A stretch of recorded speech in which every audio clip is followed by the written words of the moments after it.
कोल्हापूरकडे जाणारा कंटेनर महामार्गावर सातारा लेनवर झाला पलटी। राष्ट्रीय महामार्गावर कराड खोडशी नदी भीषण अपघात। साताराकडे जाणारी वाहतूक ठप्प, वाहनांच्या पाचवडपर्यंत रांगा, वाहन चालकांनी रस्त्यावर बसून उरकले भोजन। पुणे बेंगलोर राष्ट्रीय महामार्गावर कराड खोडशी गावच्या हद्दीत आज रात्री 8:30 वाजता कोल्हापूरकडे जाणारा कंटेनर टर्न न बसल्याने गटार तोडून कराड सातारा लेनवर पलटी झाला। हा कंटेनर अखंड महामार्गावर आडवा झाल्याने कराडकडून पुण्याला जाणारी वाहतूक पूर्णपणे ठप्प झाली। रात्री उशिरापर्यंत ही वाहतूक ठप्प झाल्याने वाहनांच्या पाचवडपर्यंत रांगा लागल्या।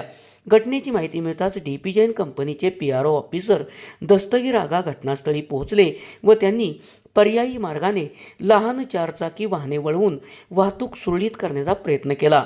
दरम्यान वाहतूक ठप्प झाल्याने काही वाहन चालकांनी रस्त्यावरच बसून भोजन उरकले। वाहतूक ठप्प झाल्याने पुण्याकडे जाणाऱ्या वाहन चालकांना नाहक त्रास सहन करावा लागला। SP ओरिजिनेटिव्हसाठी सुनील परीट, कराड।